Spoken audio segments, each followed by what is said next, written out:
This morning, by the grace of God, we'll charge ourselves on a subject we call, or a topic I call rest in the midst of challenges. Rest in the midst of challenges. If there's anybody that says there will not be challenges on a Christian walk, that person is deceiving you. If somebody tells you that as soon as you have come in contact with the Lord, no more trouble, the person is actually deceiving you. As soon as you have come in contact with the Lord, like I used to say, we become like a target for the adversary. But the Bible says, many are the afflictions of the righteous, but the Lord does what? He delivers from all. He delivers us from all trouble. And I know whatever comes our way, because we have the Most High with us, the Bible says is a present one, present in the time, a very present help, even in the time of trouble. For everything that comes our way, the Lord will do what? He will deliver us. Amen. He will deliver us. Amen. Praise the name of the Lord. Let's quickly see Mark chapter 4. Mark chapter 4. We'll look at verse 1. Then we'll look at verse 34 to 41. And as I'm going, I believe the Lord will drop a word for each and every one of us, including myself. I know the Spirit of God will give us specific instructions that will make our journey easy. Amen. And he began again to teach by the seaside. And there was gathered unto him a great multitude, so that he entered into a ship and sat in the sea. And the whole multitude was by the sea on the land. Can somebody help me to read verse 2? Because I don't have verse 2 here with me. Verse 2. And he taught them many things by parables, and said unto them in his doctrine. Okay. The Lord taught many things and was speaking to people in parables. But if we read further down, the Bible declares that he called his disciples and he even expounded the parables. He actually made them to understand what the parables are. But where we are going is this. When we come in contact with the Lord, the first thing that the Lord wants to do, and he continually does, is that he wants to teach us his ways. He wants to also understand the mystery of the kingdom. Because he knows that we need those ways, we need those understanding to actually overcome the challenges ahead of us. Every day, at the break of the dawn, every day, the Lord will do what? He will open our ears to instructions. And those instructions are most of the time what we need for the challenge that we go through in the day. When the disciples were being taught by Jesus Christ, and he was teaching them by the seaside, they never knew that there will be some challenges as they go on. But let's quickly see. If we go on to verse 35, and the same day, when the evening was come, he said unto them, let us pass over to the other side. And when they had sent away the multitude, they took him even as he was. They took him even as he was in the ship, and there were also with him other little ships. And there arose a great storm of wind, and the waves beat into the ship, so that it was now full. And he was in the hinder part of the ship, asleep on a pillow. Say he was asleep. He was asleep. He was asleep on a pillow. And they awoke him and said unto him, Master, carest thou not that we perish? And he arose and rebuked the wind and the sea, and he said unto the sea, Peace, be still. And the wind ceased, and there was great calm. Say, there was great calm. There was a great calm. And he said unto them, Why are you so fearful? How is it that you have no faith?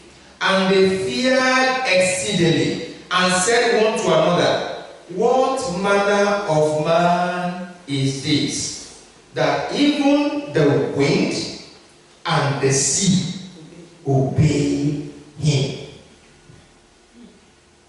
While he was teaching the disciples, and I know he must have taught them at different times before we got into this particular day, he was teaching them the mystery of the kingdom, imparting faith to them. He took them on different assignments. He even sent them at the point in time 2 by 2 to go and preach. And they came back with reports. You know, they were always with him when he performed one miracle after the other. But on this particular day, when he was with them in the ship, the people that have been with him, that understood that the God that the Jesus that they have with him has power to take care of all things. They've forgotten the fact that one, when they brought him, when he was actually asleep, when he came around, they've forgotten the fact that he's able to take care of the challenges that has come their way. And if you look at their reaction, they said, Master, is that what God said? Master, carest thou not that we perish? In fact, literally they believe that they are about to perish. They thought that that's the end of the story. They believe that nothing can be done to remedy the situation. But when the Son of Man came to the scene, he did not act like they were acting because they were actually disturbed. He did not act because he was disturbed. He acted based on who he knows himself to be, the master over every situation and circumstance. And because you have him in your life, he has given us, and have him in my life, he has given us that kind of mandate to be a master over every situation, over every circumstance that comes our way.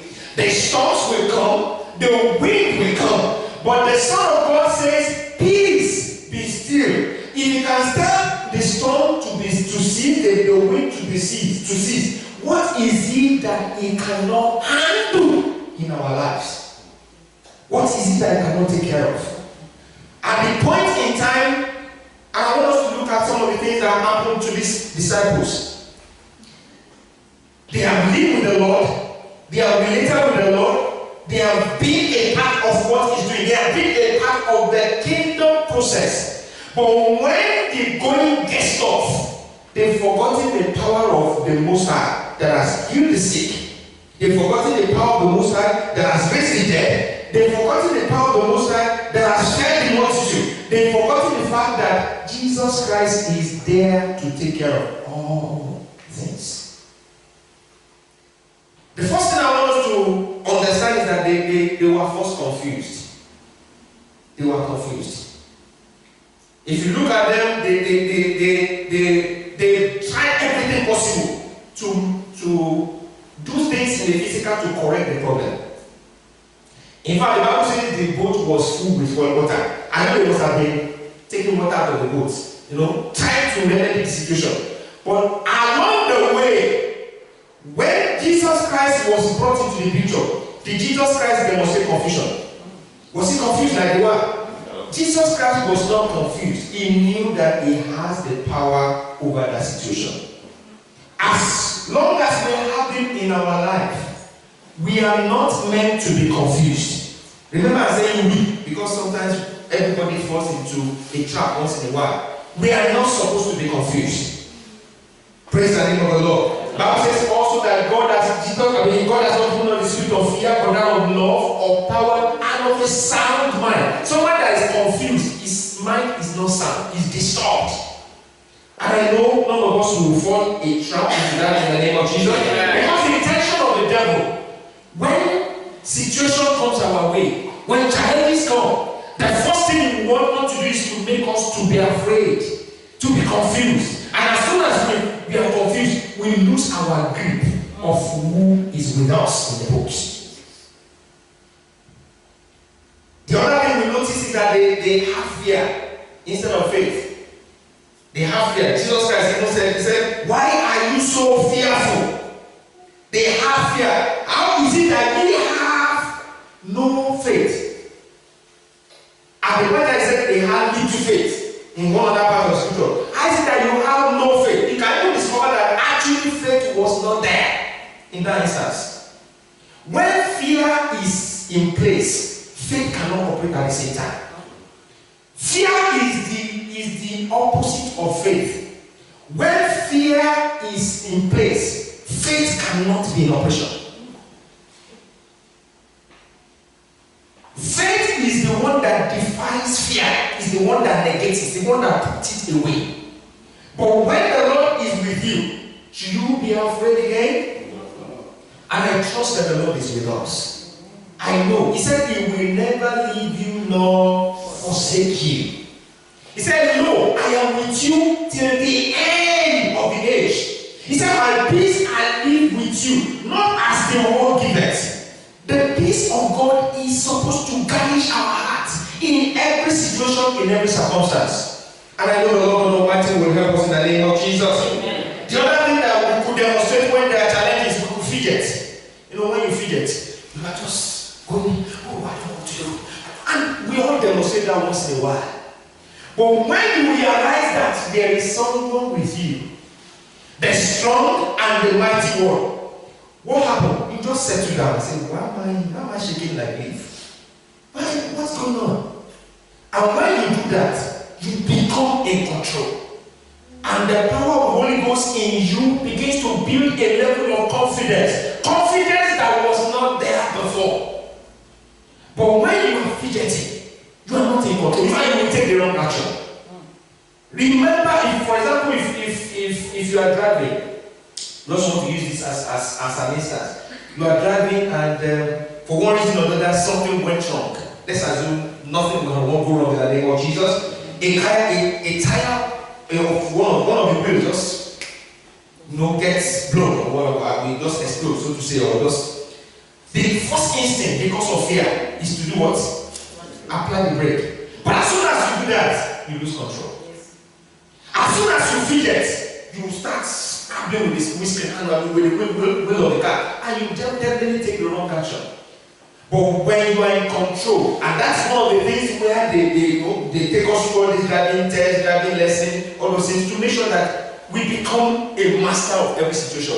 When things comes your way, or when you are driving, you demonstrate that you are in control, you are in charge.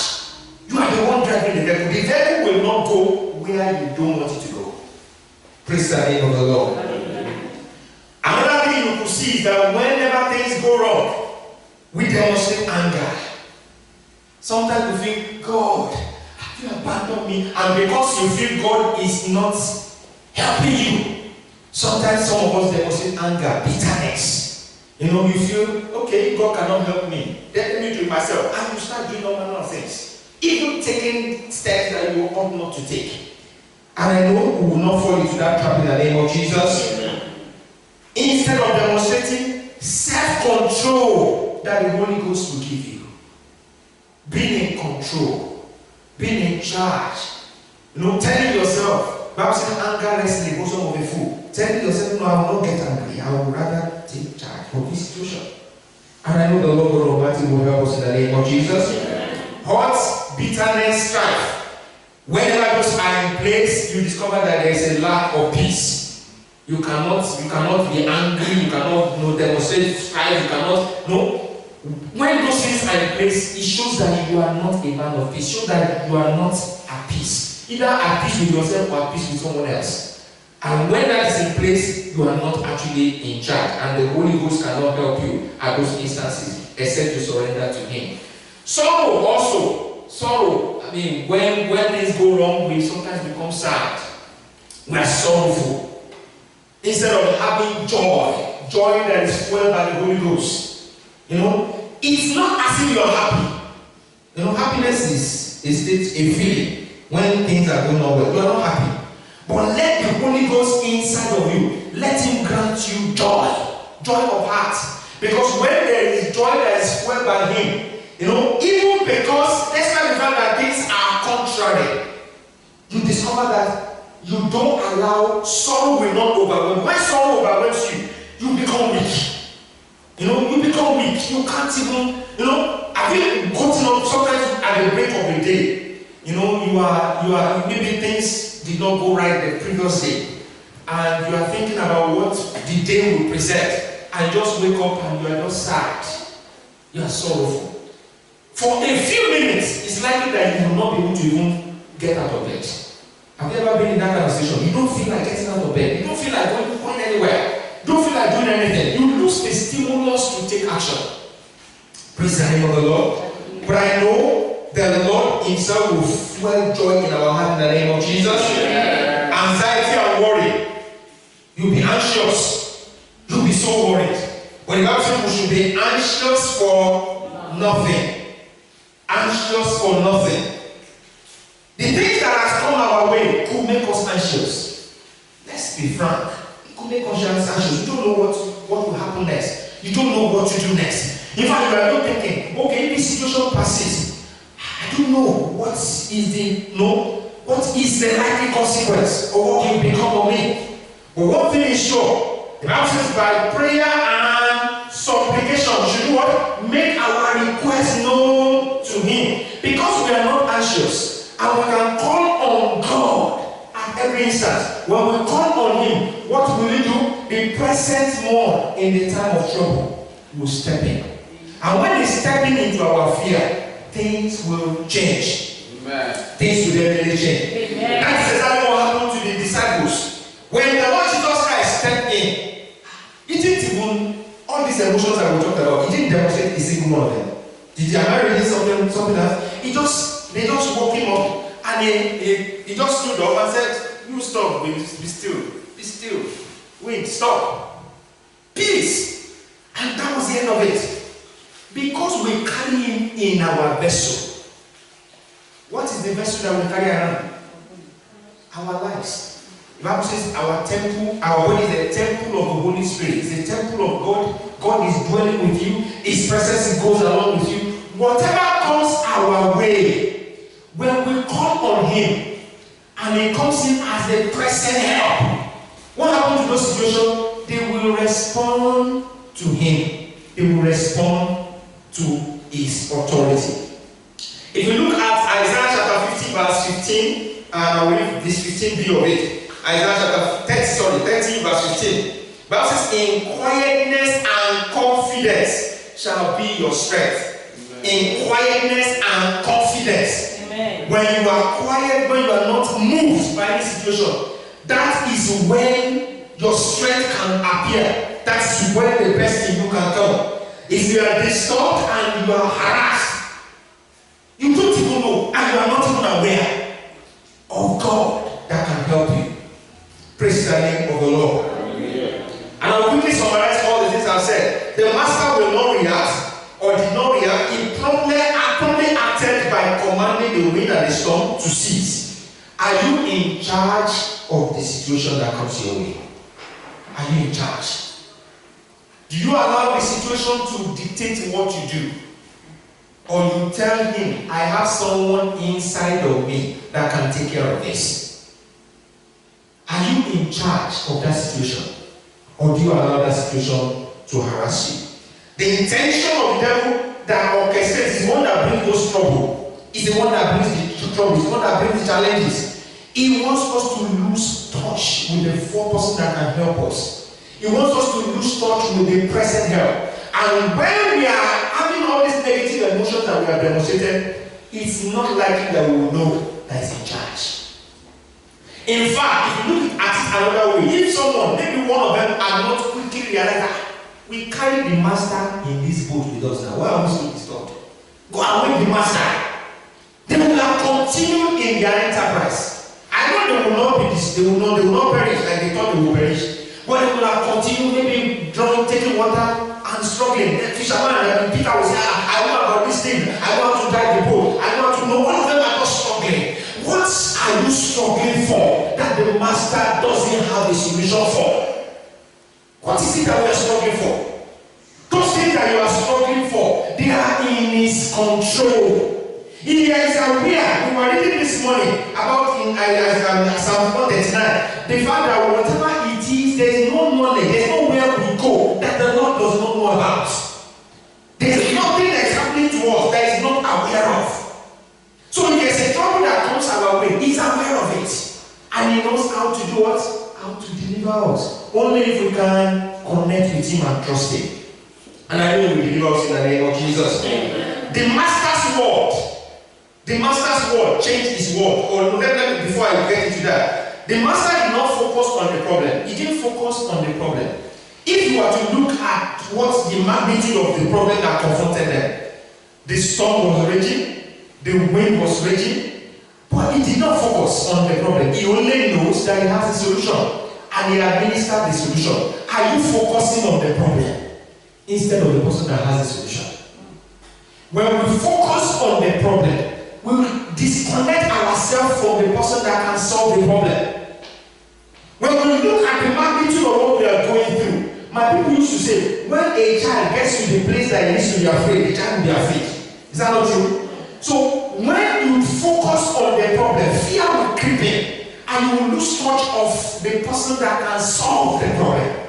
May we not disconnect from our solution point in the name of Jesus. So the master's word changed the world. The master's word, all he said, peace be still, only by speech. I mean, is that not what he did? He only said something. He did not act. He didn't do any other thing. He only said something.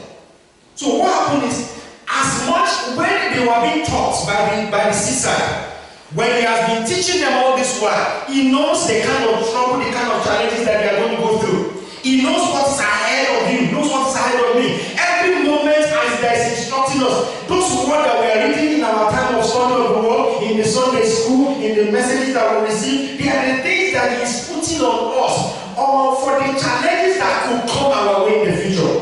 When those challenges come, what do? We declare the word of God.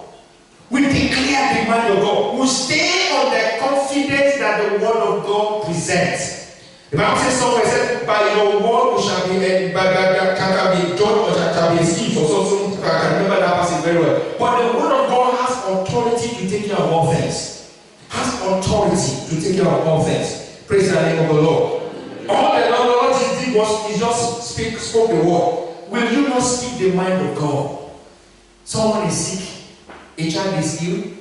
Will you not declare the mind of God and say, by his stripes you are made whole? The Bible says he will bless our bread and bless our water and remove sickness from our midst. You will not be sick. This situation will not continue. I command you to be healed. The Bible says you will lay your hands on the sick. That's it. He said they will do what? They will recover. Jesus Christ has given that mandate to us. We are the one that should change the world around us. Problems will come, but you will tell those problems you will not persist. Before the end of today, every man and every woman that is going through one challenge is or do that. By the word of your authority in the name of Jesus, I command those situations to change. Amen.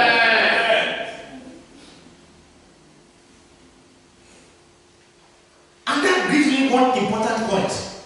At every point in time, whatever you are going through has a word for it. Whatever you are going through, there is a word for it. Search the scriptures. Thank God for the phones that we carry now. Look for anything, healing. Look for money. You will see things. Oh, promotion. You will see. He will tell you promotion coming either from the east or the west comes from the Lord. Look at whatever it is. Favor. Just do.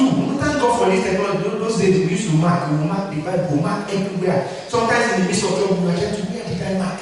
You don't even need to mark anything now. Just carry those tablets, iPhone, tablet, and just do. Within 2 minutes, you will see scriptures that will tell you how those things can be addressed. And everything has a name. Just address it by the name it's called. They will do what? They will live. The Bible says, at the name of Jesus, every knee shall bow. Also, I want us to know that we are a different breed from the world around us. The way the world will respond is not the way you will respond. The way people around you will respond to situation is not the way you should respond to situation. Thank God for the world we are in.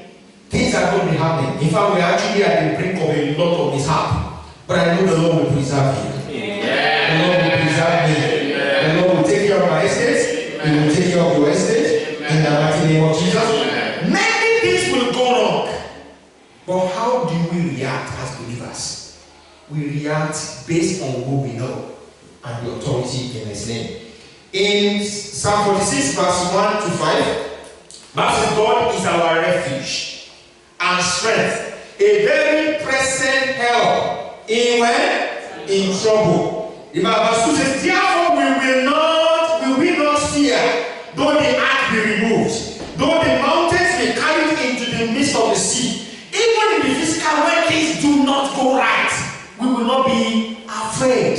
In fact, we are the one that will tell people around them, don't worry, God is able to do it, God will settle things, don't worry, this situation will not last, this situation will not continue. You know? And you can change people's perspective about God. Begin to tell them that God is able to sort things out. And God will do what? God will honor your word in his mouth, in your mouth. God will honor your word. The Bible says in verse 3, though the waters thereof roar and be troubled, though the mountains shake with the swelling thereof, there is a river. Say there is a river. The stream thereof can make the glad the city of God, the holy place of the tabernacle of the Most High. God is in the midst of her. She shall not be moved. The reason why she will not be moved is because God is in the midst of her. The reason why you will not behave like others is because God is with you. It's because there's someone on your inside that controls the situation and that can determine the extent the devil can go. The devil will keep making moves, but he will always leave God in charge. Amen. When trouble comes, the Bible says, when the storm comes, the Bible says the Lord will do what? He will raise a standard against him. The God that we carry determines the extent the devil can go. Yes.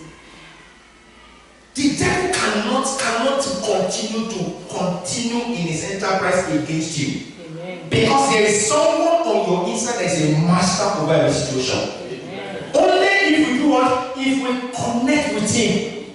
If we connect with him. And I know the Lord God Almighty will help us in the name of Jesus. Say, God is in the midst of her, she shall not be moved. God shall help her. Say, God shall help me. And he will help me right early.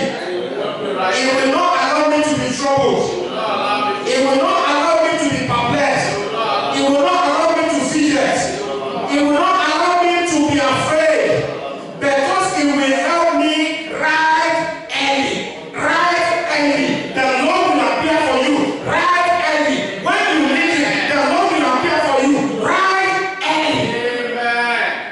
When Jesus Christ was woken from sleep, Master, don't you care? You can see that he actually cares.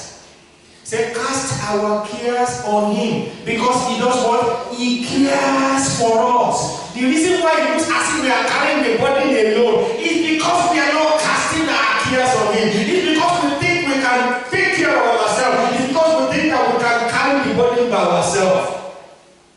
But he's well able. The Bible says in verse 7, the Lord of hosts is with us. The God of Jacob is our refuge. Let's be on our feet. The God of Jacob is our refuge.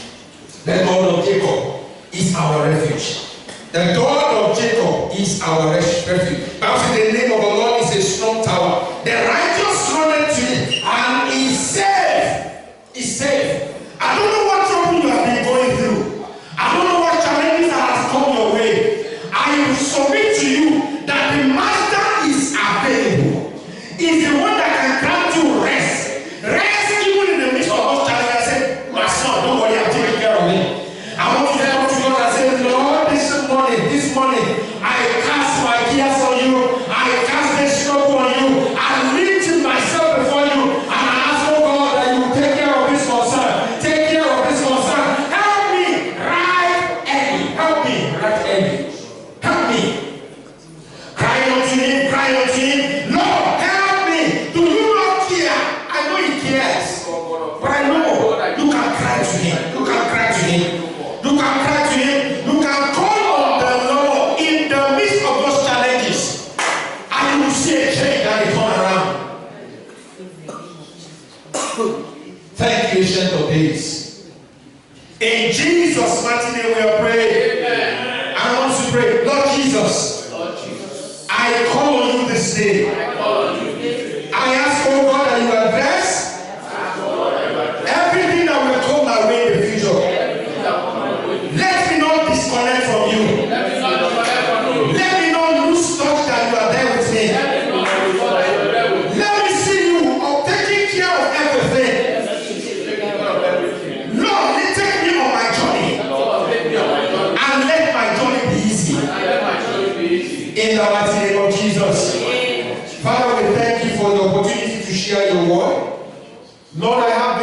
confidence that, Lord, you are able to do all things. Amen.